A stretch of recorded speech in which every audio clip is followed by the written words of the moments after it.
phénomène nouveau dans Maurice, c'est production l'énergie renouvelable.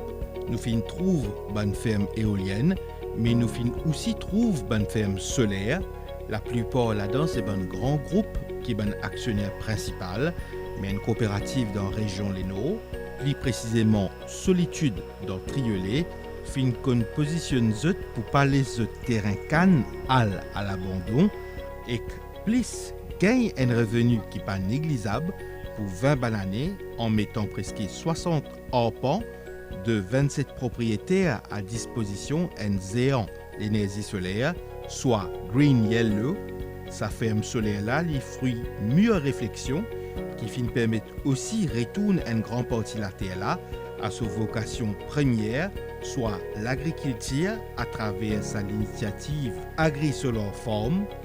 Annuel comprend comment tout cela fin arrivé dans cet épisode Parole agricole. Kiran Kunjal, ou directeur technique ingénieur de Green Yellow, ici à Solitude Triolet. Ici, c'est un Agri-Solar Farm.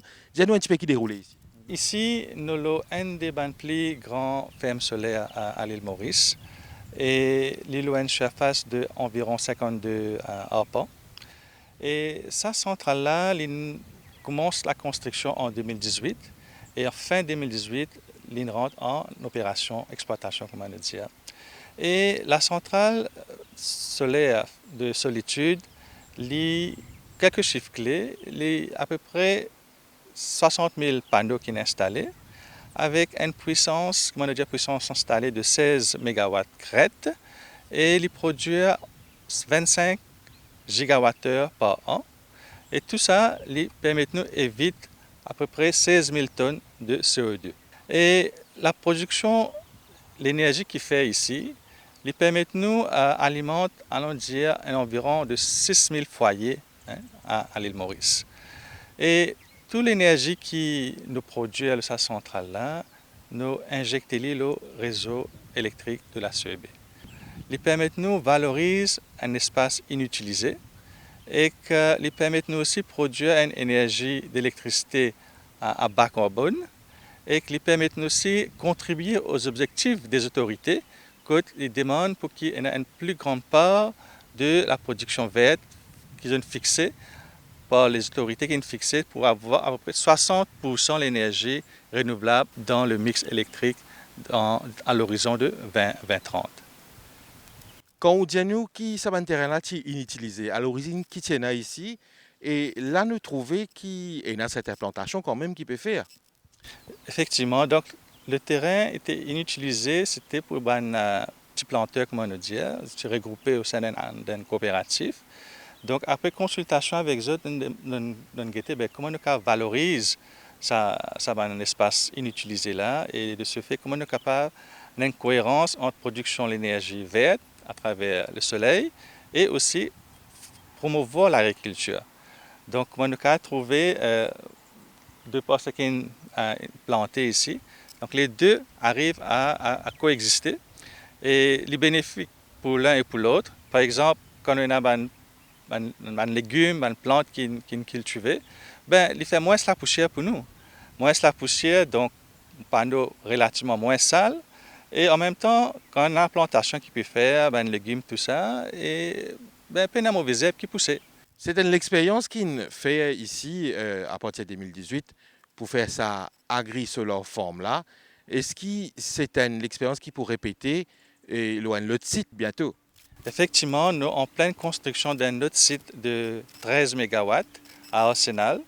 Et le but, c'est qu'il rentre en opération d'ici la fin de cette année-ci.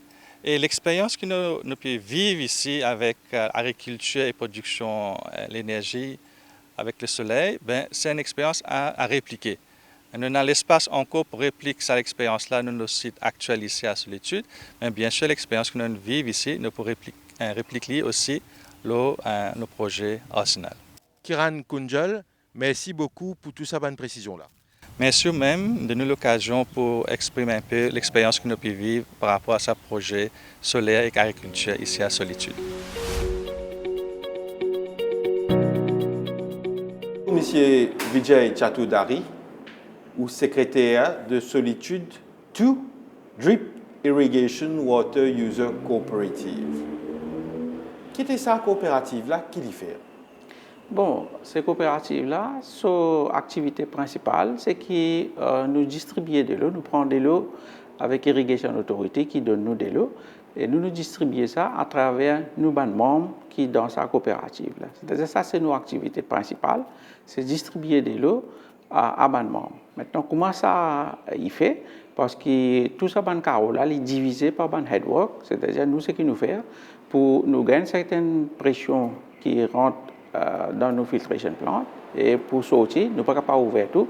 C'est ça qui nous gère, nous étions qui sont là, qui l'air pour gagner de l'eau. Et c'est ça, c'est nos activités principales, c'est-à-dire distribuer de l'eau à nos plantaires. Maintenant, c'est faisant une fois, parce que tout plantaire pas plante à la même fois. Nous avons un plantaire qui peut planter, ou soit il est en phase végétation, ou floraison, ou récolte. C'est-à-dire chacun dépendant de ce stage de plantation et ce water requirement nous donne d'après les besoins. Maintenant, juste pour faire vous connaître, c'est-à-dire des gens qui peuvent planter, ils ont plus besoin de l'eau dans grand matin et le reste, ceux qui le récoltent, c'est ça, bonne personne-là, ils prennent de l'eau dans l'après-midi. Alors c'est comme ça qu'il nous fait, qu'il nous bien en contact avec l'activité qui nous membres peut faire et c'est de ça qui nous devise un système, une chose pour donner de l'eau dans l'air qu'ils ont besoin. Vous pouvez causer bonnement, vous pouvez causer bonne plantaire. Dans quel type de plantation vous êtes engagé principalement? Dans canne ou dans légumes?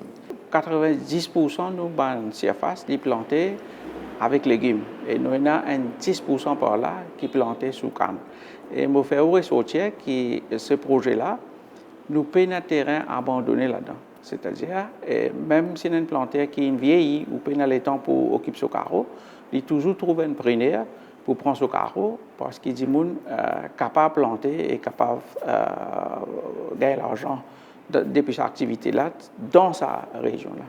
Combien de membres vous êtes dans sa coopérative-là et quelle superficie de terrain qu'ils ont occupé? Membres actifs, nous avons 35. Après, nous avons 170 serpents qui y trouvent sous le projet. Maintenant, dans ces 170 serpents-là, nous avons à peu près 55 serpents qui nous font faire un autre projet qui s'appelle un agri-solaire farm, c'est-à-dire ça, nous avons la ferme photovoltaïque, l'eau sur terrain-là, et le reste, l'IAL pour légumes et cannes. Et là, vous un petit peu ça agri-solaire farm qu'ils ont fait là? Vous connaissez ça, agri-solaire farm là, ce qui est arrivé, la bourse qui m'a gagné à travers l'Union européenne, en Italie, c'est là-bas qu'ils nous finissent apprendre qui ou pour besoin maintenant quand on peut faire l'agriculture, on a besoin d'un terrain qui est multifonctionnel.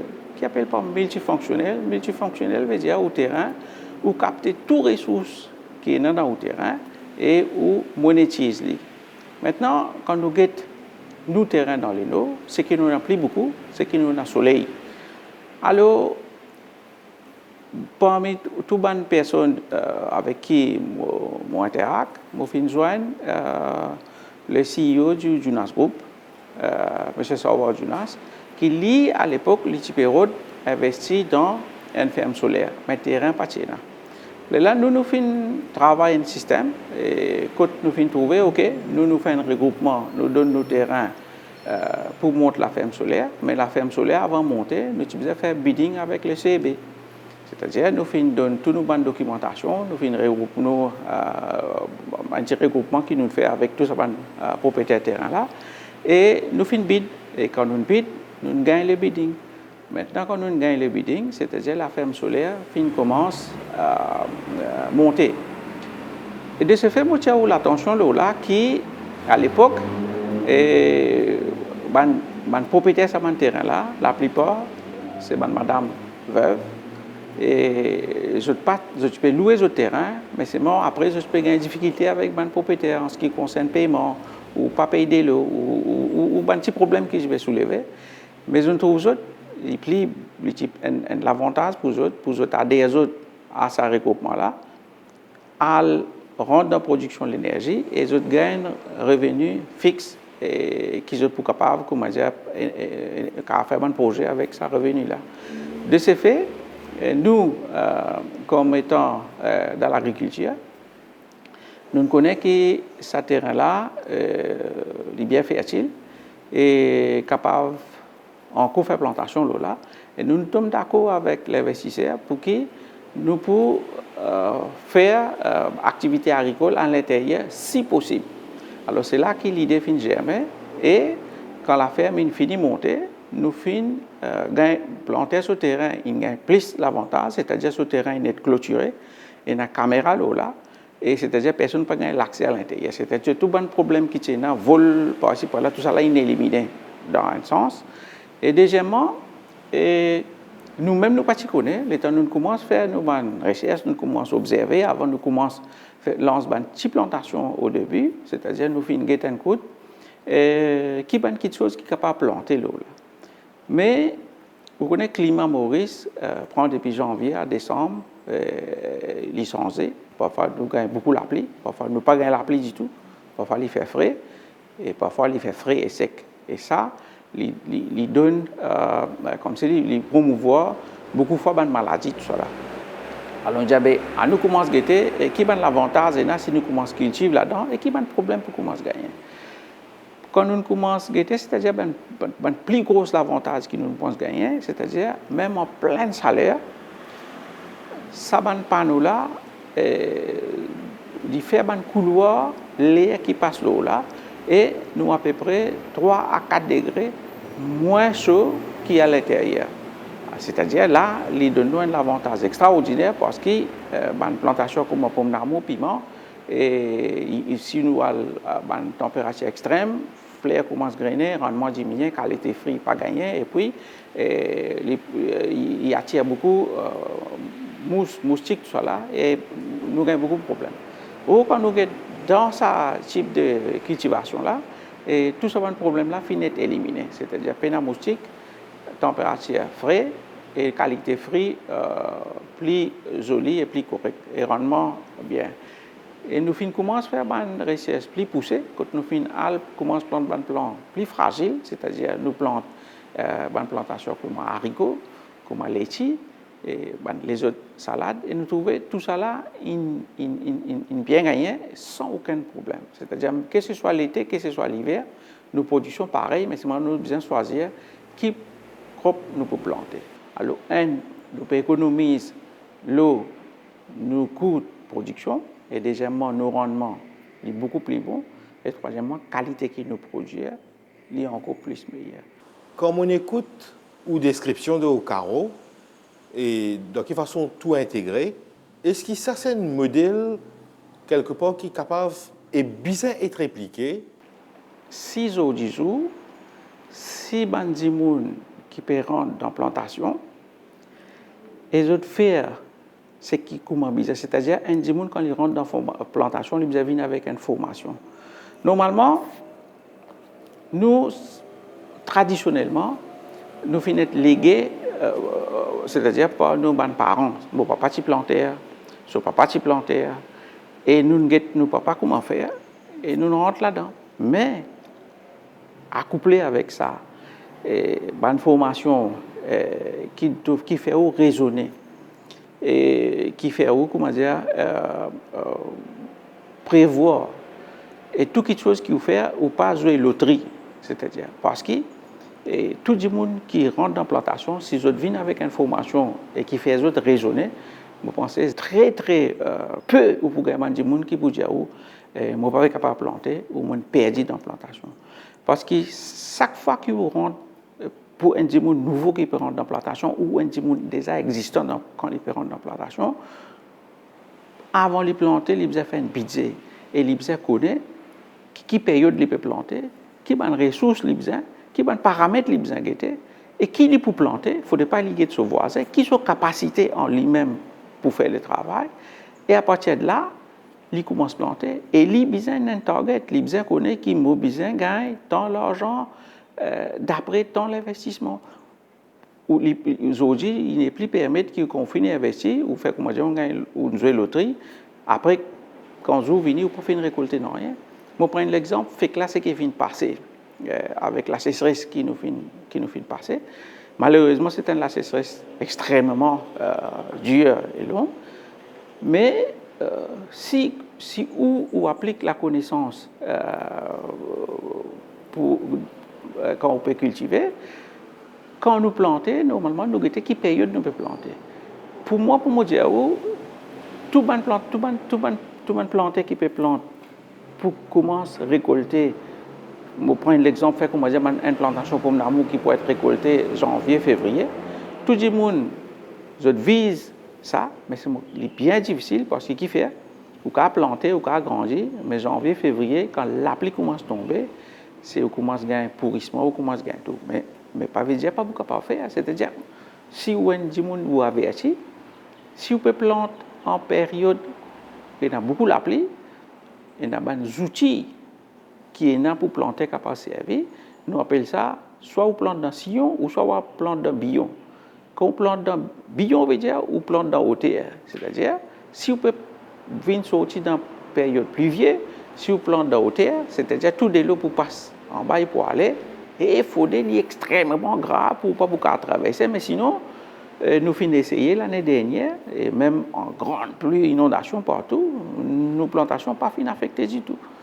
Mais ça, c'est nous humains, c'est avec la connaissance qui nous est avec toute l'information qui nous a. Si nous sommes capables d'adapter nous à chaque saison, ben nous ne pouvons pas perdre. Mais besoin de la formation qui besoin pour donner sa personne, besoin d'un accompagnement pour donner sa personne qui peut venir là. Juste pour faire une parenthèse, avec tout résultat qui nous gagnons dernièrement, nous pouvons lancer ça l'année-là, nous pouvons lancer avec le Green Yellow qui est l'opérateur, qui est un des propriétaires de la ferme, et nous pouvons lancer un programme de formation, c'est-à-dire pour les nouveaux venus, c'est-à-dire tout le temps nous posons des gens pour notre propre plantation, pour ne pas dépenser trop, et nous pouvons former, prendre depuis A jusqu'à Z, c'est-à-dire formation d'un carreau. Et en plus, faire autres comprendre de base qui ban ressources qu'ils ont là, qu'aux autres même, sans qu'ils ont acheté beaucoup de choses, ils ont qu'à produire sans dépense. Mais capable de faire, qui fait pas beaucoup capable de faire. Mais besoin de la volonté, et besoin qu'on ait code pour commencer, code pour finir. Vijay Chaudhary, dis-nous un petit peu le parcours, le background. Mon parcours, l'agricole, c'est-à-dire très jeune, moi, je suis employé dans Farmer Service Center, moi, je suis un petit fonctionnaire, et moi, je travaille à peu près 25 ans dans côté Cannes, et quand je suis un technicien, quand je peux conseiller les gens, les pratiques qui peuvent adopter, comment vous faire pour améliorer le rendement. Et puis, je finis d'être redéployé après 25 ans de service, je finis redéployé pour aller travailler dans la forêt, toujours comme technicien. Et je finis travailler 7 ans. Et après, jeune, je trouve que l'avenir trouve ailleurs. Je finis prendre mon retirement et je finis joindre le secteur privé. Et aujourd'hui, moi-même, je suis une compagnie et à travers ça, nous faisons consulting et nous sommes sollicités par une multinationale pour surtout qui remettent la ferme photovoltaïque dans Maurice. Alors, nous faisons un regroupement pour eux et nous accompagnons les autres pour faire un projet, ce qui nous peut dire ou ce qui nous a déjà fini de faire à Solitude. Vous finissez comprendre qu'à l'âge de 55 ans, vous filmez tout au propre compte. On prend au retirement, on commence à une nouvelle vie. Mon carrière, peut-être 31 ans dans l'agriculture. Et je finis gagner le temps à apprendre avec beaucoup de personnes qui sont dans l'agriculture même. Hein. Et finalement, on a une pensée ou même, c'est-à-dire comment on trouve l'agriculture, c'est-à-dire qui est capable de faire et qui n'est pas capable de faire. Et majorité les temps dans mon carrière, quand je j'ai problème, maladie, et les restes problèmes qui sont plantés à gagner, et là, quand nous commençons à adopter les concepts de l'agriculture raisonnée, et même vers organic farming, moi, je pensais qu'il est impossible. Parce que quand on sortit, comment l'été commence à rentrer, autour bouche des fruits peut faire ravage, toute qualité de problème, et du monde pas capable de combattre, c'est difficile. Mais tout ça là, c'est l'équipe, nous challenge, nous apprendre, National Center of Organic Farming. Mais le premier des jours, l'équipe mauricienne, comment dire, si nous sommes capables de mettre la main dans le collet, nous pouvons le faire. Parce que c'est une classe extraordinaire entre les Indiens et nous. Parce que nous disons, nous, avec tant d'années d'expérience, avec tant d'années nous venons subir, comment nous sommes capables de dire, nous, du jour au lendemain, qui nous sommes capables d'adopter un système qui tout ça là pour disparaître. Mais c'était une longue training période. Et quand nous commençons à interagir avec les scientifiques et les personnes qui déjà peuvent pratiquer, visiter l'autre, et quand on finit sortir là-bas, moi, une personne convertie totalement. Aujourd'hui, je n'ai plus, comment dire, à acheter pesticides trop beaucoup, à acheter fertilisants trop beaucoup, et nous adoptons une pratique bien simple pour capable faire l'agriculture et produire sain. Parce qu'aujourd'hui, si vous regardez, oui, nous pouvons produire, mais quelle qualité nous pouvons produire, à quel prix nous pouvons produire, et quel effet ça peut faire dans la santé quand on peut consommer nos produits. Je peux dire pour nous, comme on peut dire dans une récolte, pour nous, quand on peut mettre peut-être chaque semaine, il peut bien appliquer pesticides, nous pouvons mettre seulement très peu, 4 fois ou 5 fois. Et nos produits, si nous allons au marché, nous venons un produit valorisé, mais nous pouvons vendre plus cher. Mais tandis que non, l'éducation qui nous fait gagner, et avec facilité qui nous produit, nous vendons même prix et des gens qui consomment là, ils ne peuvent pas même connaître qu'ils peuvent consommer un produit qui finit être produit. Pour nous, c'est même les personnes les plus vulnérables, n'importe qui, parce que nous pas fait comme si target le niche market comme si, comment dire, mettre ça et mettre un label en ligne pour ça ils gagnent l'argent. Non. Nous vendons sans que des gens connaissent qui nous peut mettre le marché, c'est nous vendre avec des gens comme ça. Parce que nos coûts de production, nous sommes capables de garder bas. Mais un des l'avantage que nous avons pour adopter sa pratique là très vite, c'est que c'est la ferme solaire qui aide nous beaucoup pour éliminer beaucoup de problèmes. C'est-à-dire mousse et tout insectes nocifs pas venir là-dedans. Nos températures sont contrôlées par les panneaux solaires et ça donne nous un grand avantage pour capable pratiquer. Vijay Chaturdarie, merci beaucoup pour le partage, tout ça, détails et informations là. Plaisir partagé. Merci vous aussi.